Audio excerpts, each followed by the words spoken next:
Hey y'all. Hey y'all. Welcome back. Welcome back. I'm Mariah. And I'm Ratidzo. And you're listening to Hella Foreign, the podcast, where we share a different perspective. That low-key sounds like a question, but we'll keep it pushing. Gosh.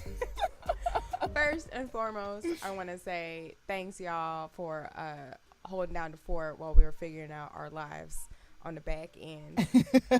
We definitely had to re-record this episode because the audio was whack. Last minute. So this is a live Monday, April 9th. Okay. I'm like, what's the date? 9:56 p.m. Pacific Standard Time. Oh, damn. That's specific. But yes, thanks y'all for your patience, and I hope you guys enjoy the show. Yes. But to start it off, just a little check-in per usual. Sissy, how was your weekend? My weekend was really great up until the point where I thought it was a great idea to take tequila shots on a Sunday night. Realize my youth is behind me. I just can't function anymore. So I had a miserable Monday, to say the least, but I had a great weekend nonetheless. How was your weekend? I mean, low-key similar. This Saturday I was able to celebrate a surprise birthday for my friend Jose. Hey. Oh. Which was fun, but then being back in the same place with a lot of friends from the past, it's like, oh, we used to do this all the time. We could just keep taking shots and stuff. But, you know, every shot came with water. Mm-hmm. It was real different. And I for sure had to go home early, too. So that was Saturday, which was still good. I had a great time for sure. And then on Sunday, I was able to join you in the Bay Area to see our friend Jasmine and her beautiful daughter, Snow. I know. Snow is the cutest girl out there by far. She's definitely one of those baby girls, baby spirits that are definitely grown. So cute. She's grown independent, in her soul and spirit. Yeah. But she in a baby's body. Not fussy. Gosh. She just does her own thing. She's so precious. Cute. So precious. But yeah, I it was so wonderful seeing not only baby Snow but everyone else from school and you know, friends and family. So a little college reunion and whatnot. You know, a mini reunion. Yes. Not everyone was able to make it, but it's crazy to see us now, and it's like we're still the same. You know, we're still the same people, but just older. But it's beautiful. Again, it is. It really is. Really enjoyed it. Again, lots of water in between breaks, and made it home early as well. But that was my weekend. Definitely ready for this week to get it crack-a-lacking. Yeah. Shout out to Drake's new track though. Did y'all hear that new song that dropped? When we originally recorded this, it was actually on the day it dropped, so we were hella hyped. We're like, hey y'all, nice for what? But it's a hella dope video. If you haven't seen it, it has a whole bunch of amazing women in the entertainment industry, like Tiffany Haddish, Tracy Ellis Ross. Olivia Wilde was in there. Issa Rae, hey girl, was in there. I still haven't seen the video. I'm a little fake. You suck. But yeah, don't be like Ratidzo. See that ASAP. I don't really watch music videos like that. I usually don't have the time to because I'm on the go. But I usually listen to the track. To me, it's satisfactory enough, you know. Yeah. You still used to be the one that'd be like, did you see the video? Because I already saw it like 3 times. No, yeah, I used to. I don't know what happened. Back in the day. Yeah. But I actually found out today when I was looking the video back again. The video director behind the scenes, her name is Karina Evans. Okay. I hope I said that correctly. She is 22 years old, and she also helped direct God's Plan. Oh, okay, Karina. Yeah. So Doing shout damn out thing to at 22. you. That is Yes. awesome. So that's a nice little goes to Drake's, national female anthem that he has rocking, I feel like, with each project. So dope track. Yeah, he usually has dope like video. one or two in there. Yes. But anywho, that is my check-in for the week. Well, I'm glad you're doing well and that you drank lots of water over the weekend. I tried, girl. Must be nice. Must be nice. It was very nice. Anywho, today's topic is professionalism. Yes. And we're about to break it down. And I know it might have been unprofessional posting our episode late, but I put a little professionalism with letting y'all know ahead of time by posting on our social media.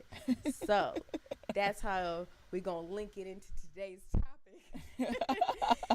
And sort of go over why we wanted to talk about this, the do's and don'ts, some pet peeves, and then close it out with a share circle. Yes. So I'm going to ask you, sister. Yes. Why did you want to talk about this today? Why is professionalism so important to you? Yeah. One, I'm like a perfectionist, low-key geek, and get really excited about organization and communication. That's my degree in school. But it really goes back to my upbringing because like in the households, definitely being taught that you have to work, sort of what we were saying in our first episode, twice as hard to prove that, hey, we could, do everything everyone else can. Right. You know what I mean? Right. We have to basically prove ourselves. So because you have to prove yourself, you have to be perfect in any field that you do. If you're a janitor, be the best janitor in the world. They've ever seen. Okay. My mom always telling me to show up extra early. That's on time. 10, 20 minutes early. Always dressing the role I want to be. So always dressing up, no matter what position you are. Even the intern, look fly. They take note of that. Put on a suit. Yes. And definitely practicing, like home etiquette and like not morals, but like manners. Come on, y'all. Like your pleases and thank yous and just being polite because it is a shared space. And again, like my mom definitely emphasizing you're always being low-key watched. You are. Like your image and like how you present yourself definitely goes a long way. Yes. And it's like more than just like what you're wearing, how you talk, how you smell. It's all of that. Right. All of that. Yeah. So being taught that early, definitely was in the background of my head everywhere I went. At school, work, internships. But definitely, it's important to me to talk about this too. It's, part of my education and professional background. So I've been in leadership like since 7th grade. Mm-hmm. So I've always been in a leadership-esque environment, exercising my administrative clerical skills at an early age, and definitely getting to be in different work environments. So I was able to go to internships in big insurance companies in the city and in Sacramento, as well as working with nonprofits and private consulting firms. So I feel like I have some legit background to be able to speak on it. But I think lastly and most importantly, I think it's an important thing to talk about because there definitely is a negative connotation of Black people in the work environment, in the office space. I always wonder, like, what is it about that? Why do we get this stigma that we're unprofessional? And even preparing for this episode and really just going self-reflection and looking stuff up online. Yeah. I think in reality, just as humans, if you have a bad experience with one person, anyone who looks like that that person will be with you no matter what. It's like you're like guilty by association. Exactly. And it's really unfortunate, but I feel like if you try to give someone a chance once and they messed up, you're gonna be like, whoa. Yeah. Yeah. I don't like Stevens because Steven the intern messed up everything. So I'm gonna feel some type of way when a Steven walks in here saying that he got all these degrees, but he can't really do anything else. Yeah, right. I definitely feel that too in the workplace. You're right. I think there's a lot of truth to that. Like once you get a certain type of person who comes in the workplace, then if they do a bad job, it could just ruin it for the next set of people who look like them. Whether it be like gender or your race or whatever. Religion, just like right, or your even your position. It's like, we don't want an intern, we need someone, or like even like contractor versus like a full-time direct hire. We don't want any more contractors. They're more flakier. Like there's definitely that stereotype and those stigmas that float around there. That's a good point. Yeah, exactly. So I thought it'd be fun. Not really fun. It's like fun, low-key serious. Yeah. To talk about that and sort of give a different perspective about people in, especially like corporate America. I think it's one thing if you're in a certain field where it is a casual or more open, free-flowing work environment. But I feel like once you transition to a more serious environment, yeah, how are we supposed to act and know that others do act like that? You just probably haven't met them yet. But I think you bring up a good point though with the whole serious versus non-serious work environment. I work in San Francisco, and I definitely feel like the standards of professionalism have loosened up quite a bit. One, just talking about dress code in general, you barely see people wearing suits and ties. That's maybe if you work in banking. I used to wear a suit and tie, but by and large, the tech industry just kind of changed the dress code. People wear more casual clothes. You can wear sneakers. Right. And then two, I think language too in the workplace has changed. Like most of my jobs that I've had, you can cuss at work and it's not such a big deal as it used to be at least when I started working younger. I mean, we were minors, being like 16 or whatever, so you couldn't cuss at work. But still, I really felt like I wasn't working in workplaces back then where it was okay to use that language. But now I can cuss at work. I mean, mildly, of course, and there's some words you just don't use. But it's like not deemed unprofessional as much anymore. Yeah, that one really shocked me. Yeah. I was not ready for that. Not only you being in San Francisco, but like out here in SAC too. I feel like almost every place I've worked, to some certain degree, a lot of conversations that I would think is inappropriate is definitely common talk. Yeah. Yeah. around the office. And sometimes you'll hear like a person or two start talking about politics. Like I'm yet to hear talks about religion, but I hear politics a little bit more than you used to be, because before I always thought you don't talk about religion, you don't talk about race, and you don't talk about politics in the workplace. Well, with everything surrounded by us, and there's daily updates about our chaotic political world, I feel like it's sort of hard to not talk about it. But I think just sort of hearing more about your experience, what does professionalism look like to you in your workplace? Yeah, so for me, I feel like it's more about really, really holding yourself up to that high standard and making sure that one, you work very hard, because like, to kind of echo on what you said earlier, being Black in America, we have to work 55,000 times harder than anybody else out there. I don't think people understand that sometimes. So one, working very hard. Two, making sure you hold yourself to your highest manner, high regard, dress properly, speak properly, have really good communication skills, so that when they do see you, if whether it be through email or in person, they're like, oh, this person is well dressed and well put together, and they are very professional. And then three, I would definitely say, gotta be on your shit. I was trying to find better words. I know, it's sort of hard. In other words, be very diligent. I mean, it goes hand in hand with hardworking. Like, be very diligent and just always follow through, and always get whatever task is put in front of you, always get it done to the best of your ability. And I think that goes a very long way too, and it does speak to your work ethic and your hard work or your workmanship in general.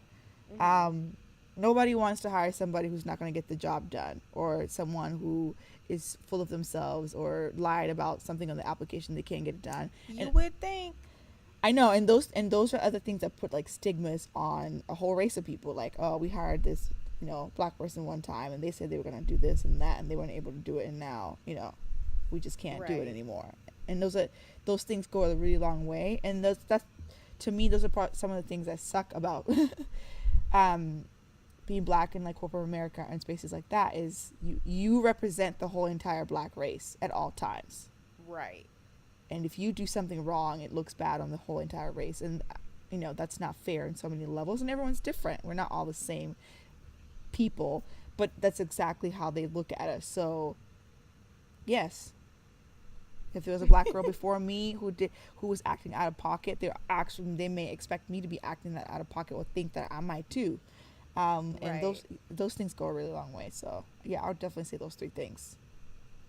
For sure. Good. Those are on point. I feel like mine are low-key the same. So I was trying to think of like different ways to sort of, or, a different perspective on sort of those points.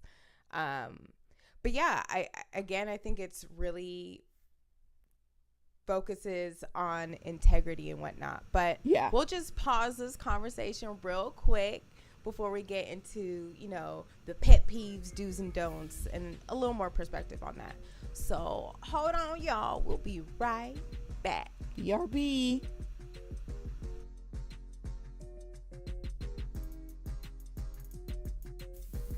Hi, y'all. It's Mariah. I'm back, and I thought this would be a great episode to promote my business. My business is Mariah Claire Consulting, where I provide HR, organizational development, and project management services and support to individuals, entrepreneurs, and professionals within the community. So instead of hiring staff or trying to keep adding more to your team's plate when you already know they already have a lot to do, this is a great opportunity to hire an independent contractor where I could get in and get out and help with whatever project you need. So whether it be within HR, helping build and grow your team with recruitment, onboarding support, and outreach to potential candidates, I'm your gal. Or if you need help with organizational development and getting your team organized, I'm also there and can help with that as well. And lastly, project management, helping your team get from start to finish with whatever side project that's been on the back burner for way too long. Again, independent contractors is a great way to save costs and not continue to build more work for your staff who weren't able to complete whatever task you're trying to get done anyway. So why not bring someone from the outside, give a different perspective, and help get the job done? You could find me on Facebook or LinkedIn at Mariah, Moriah, Claire, Claire, Consulting, hopefully you can spell that, on Facebook or LinkedIn. I'll also leave my direct email in the box for more information. Again, Mariah Claire Consulting, an independent contractor who could help you with HR, organizational development, and project management. All right, well, back to the show. And keep it professional, y'all.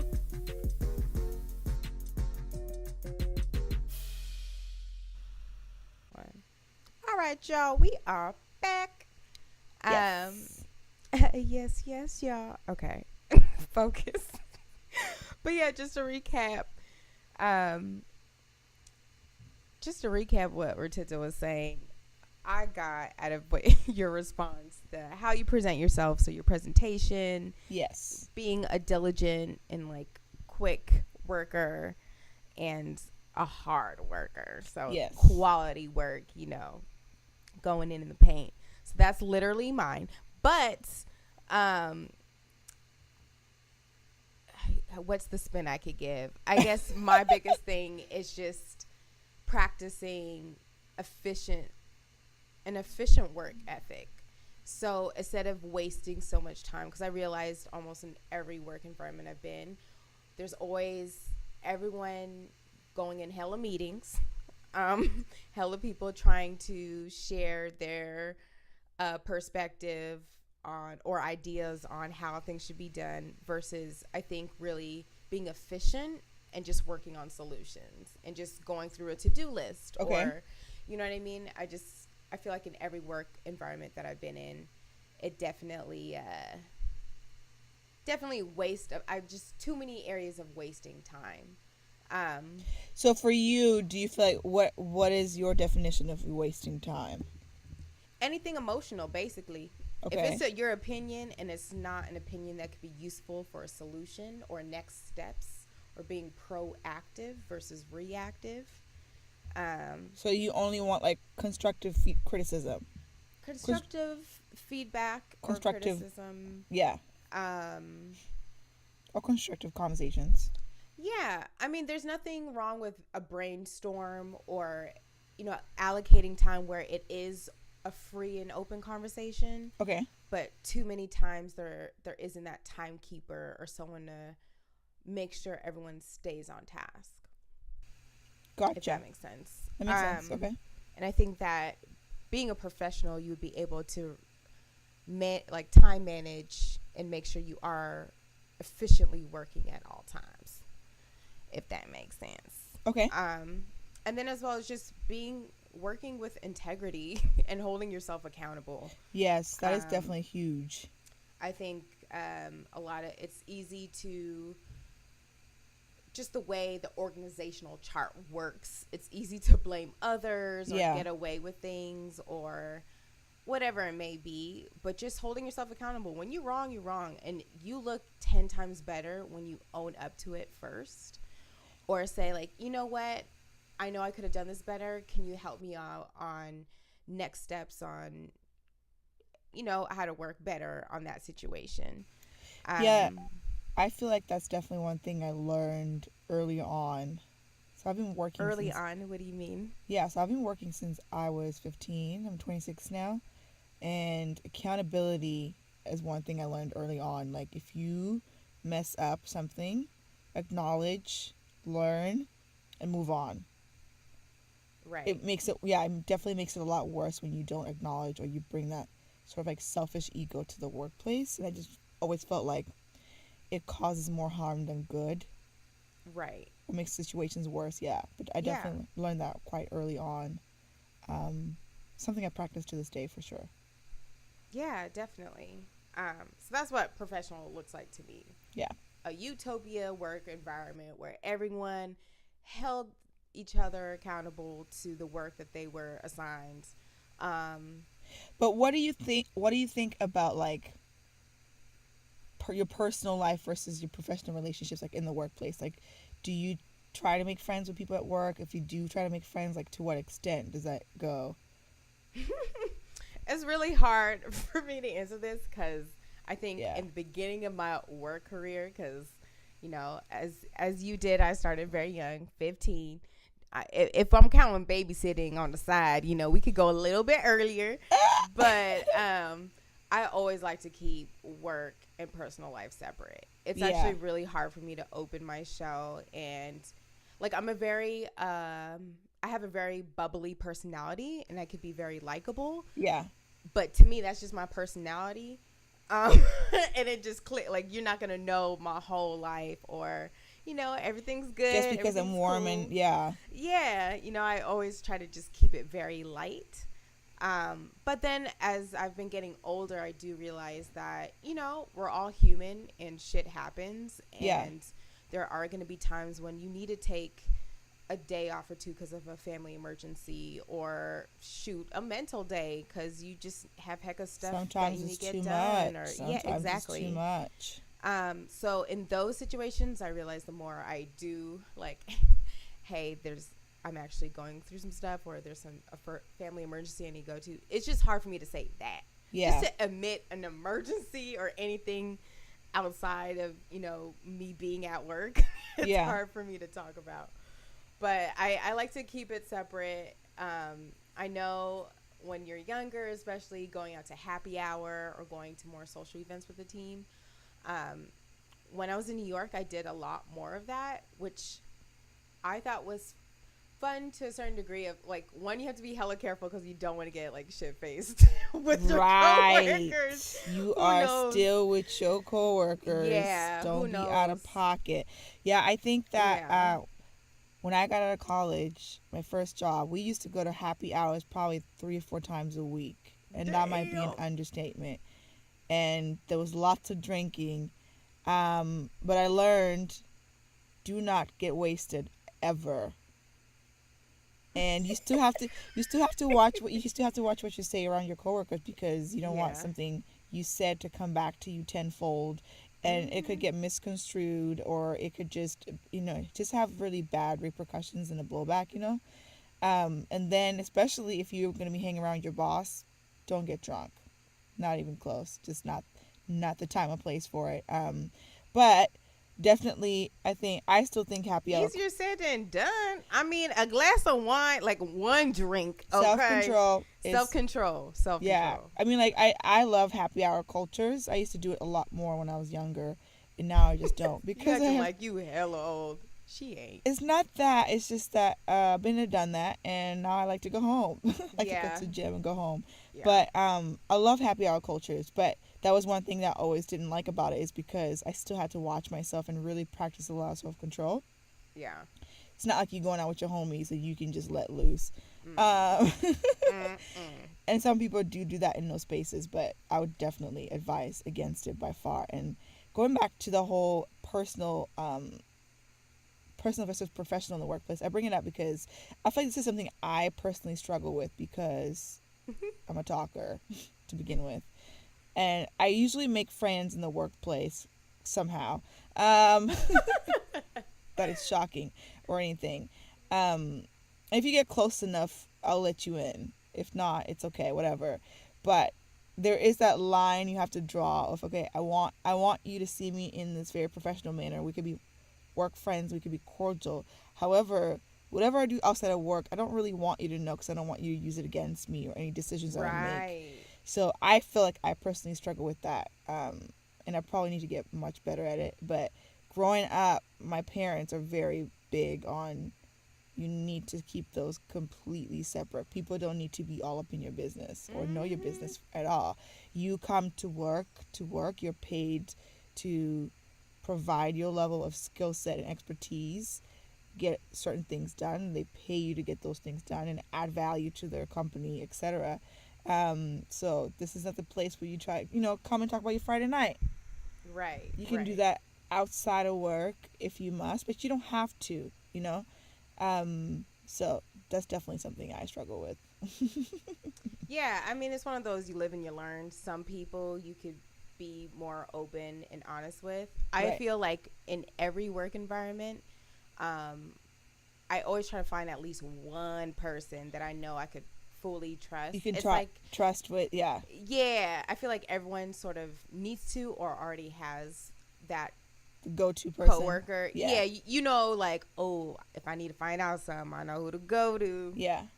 You Tell can me the vent to goods. them. Yeah, Little. exactly. Yeah. No, So, definitely. I think everyone needs that one person too. You can have but lunch I with would them, keep it to like one, maybe two, if that. Right. if that. Outside of that, groups, they always get messy I was gonna down say the line. Long these term, clicks. never looks good. Yeah. But yeah, I think going into that, what are some of your top office do's and don'ts? Office do's and don'ts. Let's start with the positive. Um, Okay. do communicate as much as you can. I think Okay. it's hard to do because, again, sometimes you're at fault and you don't want to admit to your own faults. And sometimes it's just being holding yourself to a standard of high transparency at all times, Right. which can be very hard to do. Again, you might have to let some people into your faults in order for you to maintain that. But do communicate. Don't, ladies, please don't do your makeup at your desk. Do it in the bathroom. I get lipstick touch up after work, after you eat your lunch, whatever, you bite into an apple, you gotta touch up your lipstick. But I've literally seen people with a full on like face powder, blush, and highlighter at their desk, and they're like whipping that on their face. That is very unprofessional. Yeah, it is. Please take that to the bathroom immediately. Okay. Those are my two. What about you? Oh, you're only doing top Those two. are my two top, like the ones that just irk me the most. Top two for sure. Oh, damn. Okay. I mean, you took my number one, which is communication. Yeah. Communication is so key. Yeah. So I'll have to say, do over communicate at work. Yeah. But goes a long way. Yeah, but don't miscommunicate either to the wrong person, through the wrong platform, or the timing. You just have to consider all those three aspects when you are communicating whatever you are. So in communication, I think not only having a communications degree, but being able to be a part of a business fraternity. At Sac State, I was able to join Delta Sigma Pi, which is a co-ed business fraternity, and that sort of really helped me focus on the details. Okay, like what? Especially with emails. Ooh, Email is something simple. To me, they're my personal record of anything and everything I send within a company. Yeah. So if that's the case, I'm going to make sure my punctuation is straight. I'm going to make sure that I never am attacking someone in an email. I'm never, seeing the wrong people. Again, yes, we are human. There might be punctuation errors here and there, or accidents, or people receiving the emails that you shouldn't have sent. That does happen once in a blue moon. Yeah. I do respect that, but it's the way you react to that. It's the way you respond to that. That's a good point. Can maintain a professional, professionalism. That's a really good point you bring up. I think for me, email communication is top 5 pet peeve for sure. And I'm very hard on myself when it comes to email communication. I don't look at it very lightly. No matter who I'm emailing, I try to have the most formal language at all times, correct grammar, and I always have a dictionary tab in Google every single day. Yes. Because I need to make sure everything I'm saying actually makes sense. And sometimes I'll think of words. I know what they mean. I know they fit, but I can't quite remember exactly what it means. I just literally just proofread and double check. Mm-hmm. And I read my emails 3 times before I send it. And it could just be 2 sentences. Yeah, same. Still, take that much care into it, making sure it's crafted well and it speaks, nicely. And then it gets worse when you, emailing like a VP or a CEO. Now, you really don't want to use your text message language. Oh, for sure. Yeah, but definitely I agree on that email. Emails are so important. So important. We were taught, hey, write an email as if someone might forward it to someone else. Right. So if everyone's gonna read this email, what are they gonna think about your language? Exactly. Yeah, and how you're trying to communicate. Like, no, don't be using your Facebook comment language in the email. Right.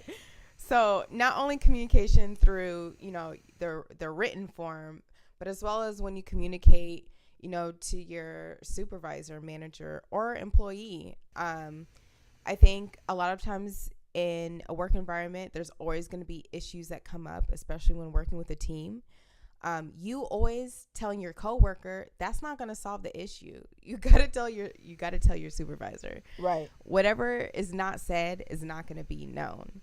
So anytime you do have those conversations in person or on the phone, again, always following up with an email. Hey, it was great speaking with you about A, B, and C.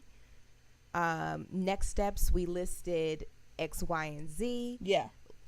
Look forward to our next check. Anything, whether it be good or bad, always keeping your email as your permanent record of your due diligence in the work office.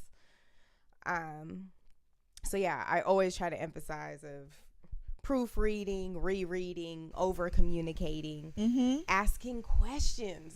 y'all, why y'all still scared to ask questions? Don't be in a meeting and be like, everything's cool, and then come to me after the meeting and be like, what did that mean? What was this about? Because there's probably two other people in there wondering the same exact thing. So I See, but my thing about that is I agree, but for me, I've realized, and I'm willing to admit this on air, sometimes my questions don't come till later.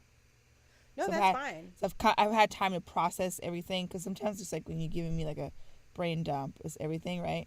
Then I have like 2 minutes to myself to think about it, and then the questions start coming, which might be afterwards. Too. That's fine too. I'm talking about those times when you know the question is on the tip of your tongue, and you know you want to ask it, but you blatantly choose not to, and then make time go by, and it ends up being something that could have been taken care of that day. Yeah. You know what I mean? Just those types of situations. Yeah.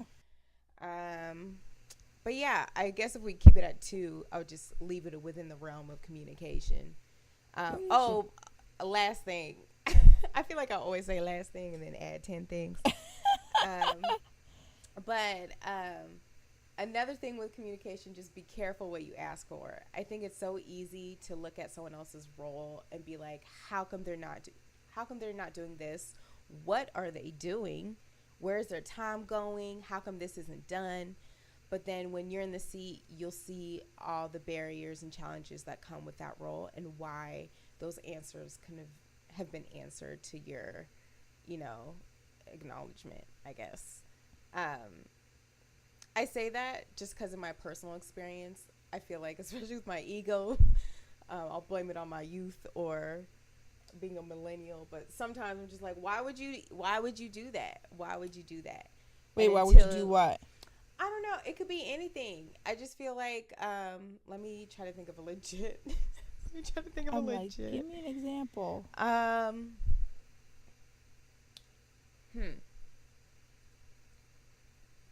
don't know. I can't think of a legit example now, which is horrible because it's late. It's late. It's definitely having a brain fart. But I just feel like the people know what I'm talking about. There's those times in your head when someone says something, or asks a question, or has to report something, and just like, why they do it that way, or that doesn't even make sense. Oh, okay. And it's not until like you don't know all the information. So instead of asking those potentially judgmental questions in your head, maybe doing follow-up questions, to that person in the meeting, just to get more information, versus accusing that, like challenging that person's decisions on how they did something. I gotcha. Does that make sense? Don't be so quick to judge. So get the full context. Exactly. Full the situation. Context. Don't make any assumptions, because they might be false. I gotcha. Yeah. And it might open, discussion to better ideas or more efficient ways to get the job done. So, yeah. I'm like, who did you wrong? I only heard half of that. Mm-hmm. But yeah. Over communicate. Stay positive, because no one's trying to go into a negative work environment. No one wants to hear you nagging or being negative about things that can't be changed in the work environment. That's definitely a big one. Being a negative, and we all have our days. Sometimes you're in a sour ass mood, and the world is just not on your side that day.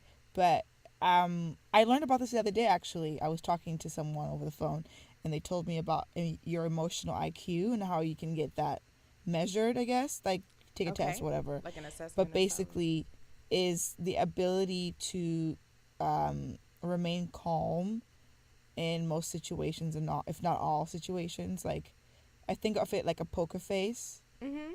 Like, whatever happens around you doesn't affect your mood at large. You're able to just internalize all of it, and then you can show, you can break behind closed doors or whatever. But that's very important in the workplace, I feel like. It's a very hard skill to have, I'm not going to lie. We've all had moments when something doesn't go your way at work, or something bad happens and you react, because we're humans and we typically do. And how you react, varies depending on who you are. But that's something I've been trying to work on a lot lately. Like, trying to be just more even-toned. That way, if something bad happens, something good happens, I just kind of react sort of the same way, but not lashing out. Well, I never lashed out, but, not reacting. Trying not to react more. Just being calm at all times. Right, right. I think that's a thing that you definitely develop and grow through time and experience, like more experience as you go along. Yeah. Because there's times where I'm like, oh, I'm hella good at holding down my emotion, and trying to be unbiased and try to hear people out until there's that situation that challenges you, and you're like, oh, this is the test. I can see what's going on. And then you're like cussing up a storm. And like in my mind, I don't think I've ever really cussed at work unless I can't really think about. Unless I'm really working at home, okay, or working with my entrepreneurs. Hey, I don't believe that. You sure about that? If I have, it was in a safe environment. Okay. It was with one of those one or two people that I know I can't. Because I'm like, I work in environments where I can. You do. Cuss at times, and I use it sparingly. I mean, there's certain words I still won't say, and I won't say them on air, but there's certain words that you just don't say. I'm but just kidding.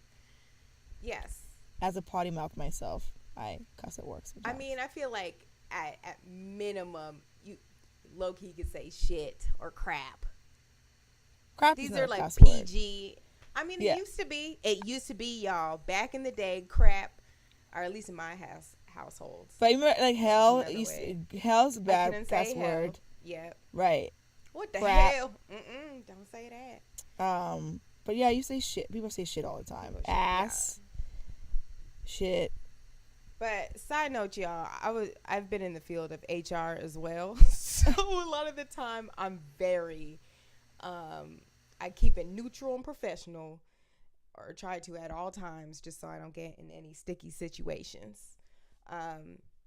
So yeah, I feel like I'm definitely way more biased and might be on the extreme of the professionalism just because of my role and position that I normally hold. But I'm also an entrepreneur myself, an independent contractor. So a lot of the time I work with all kinds of different personalities and whatnot. So I gauge my professionalism based off of my work environment and the people I'm working with. Which makes sense. That makes a lot of sense. Right. But that's all. I think we sort of summarize professionalism. I feel like we hit a lot of good points and just some tips and pointers. Right. And just a disclaimer, I'm not perfect. I'm probably sure I've done some of the things we just talked about not to do. But, we're all humans. Yeah, we live and we learn, y'all. We live and we learn, and it's very hard. I think having a professional standard and having, keeping that up is very hard to do. We're humans. Right. And I get as an employer too, everything's a risk when it's your money or when you own the place. So you might definitely be more not skeptical, but just really careful on who you hire and whatnot. But right. At the end of the day, we're all people, and don't judge a book by its cover. Do phone interviews first, so you don't see the person, you just hear them and see how they respond to the questions you have for the roles you need. So you're a little more unbiased when bringing in candidates. And that goes a long way too. It does. Yeah. I'm not even gonna lie. I kill them phone interviews. I sound not like a black person, which is bad, but there's many times when I walk in an in-person interview and they're like, oh, you're Mariah Renee? Yes, boo, that's me. Hello, good morning, good evening, good afternoon. I'm here. But yeah, I think at the end of the day, not judging book by its cover, giving people a second chance. And yeah, over communicating. I'll leave it at that. Well, there you have it, y'all. We're going to take a quick break, and when we come back, we'll share a few things in our share circle this week, and we'll close out this show. And we out.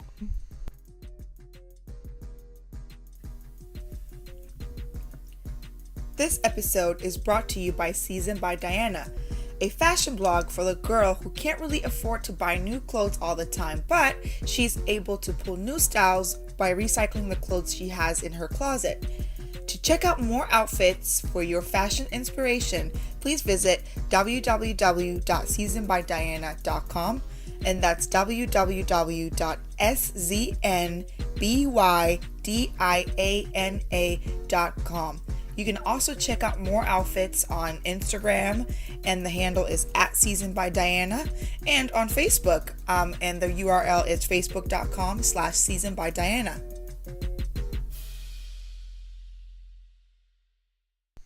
And we back, and we back.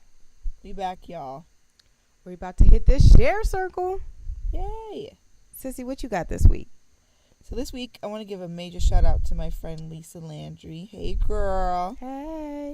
She just wrapped up shooting her short film this past weekend, and I had the pleasure of joining her on set the last day on Saturday. I was helping them style a couple of the cast members. It always brings me joy when I see another young Black person doing a damn thing in the world. So shout out to Lisa. Not sure when the short film will be out, but it will be out sometime this year. Dope. And next, I would like to share my podcast shares for this week. Yes Girl, which is a podcast by Essence Magazine. You guys should go listen to that. And the other one is Getting Grown with Jade and Keia. Yes. I love their random singing sessions that we have. They're like us, but older. I know. I feel like they're and the jazz music. Yes. Yeah. I love it. Yes. So go check them out. So that's Yes Girl. It's an Essence Magazine podcast. And the other one is Getting Grown by Jade and Keia. Okay. Thanks for the repeat. Okay. I guess for me this week, just a quick share. One, I heard about Blavity. It's BLAVITY. It's an online blog, and it's basically Black authors, stories, videos, tech, news, all of that. Yeah. It's really good too. Yeah, so it's cool to see stories for us by us for sure on there. So that's my little escape sometimes when I'm taking work breaks. And of course, I have to share my little binge on Netflix. Mm-hmm. I'm really trying to work on my Netflix diet, y'all. It's real, okay? I've been trimming down some episodes, hours, and time on this platform. But like I shared last week, one of my favorite podcasts is My Favorite Murder. I love true crime. And they had mentioned on their Wild Wild Country, which is on Netflix. It's a 6-part series about the world's most controversial guru, Bhagwan Rajneesh. Okay. And basically, he started in India and came to Oregon in the 80s and just made his own town, and had all these followers and believers of his spiritual teachings and practices. It was really interesting. You guys should definitely check it out if you're into true crime. And it's based off of a true story. So the whole time, my mouth was open, like, I can't believe this happens. Wow. Because it was like hundreds and thousands of people following this man. So, yeah, definitely check that out. But while I was watching it, I think it was really interesting just because how strongly they believed this man and how he focused on spirituality and sexuality and religion and all those things of living the best life. Mm-hmm. And so I was definitely pondering on that. I'm like, that would be a good next episode to just sort of talk about what's hella foreign about spirituality and religion.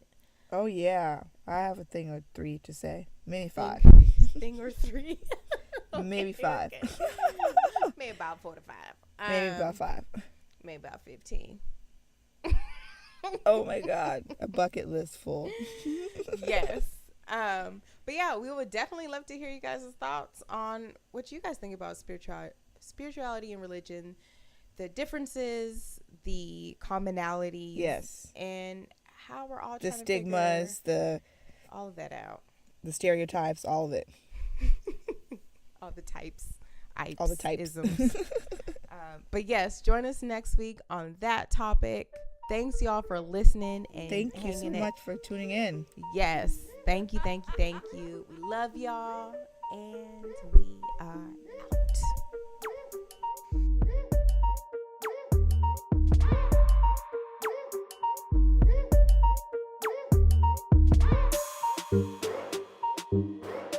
out.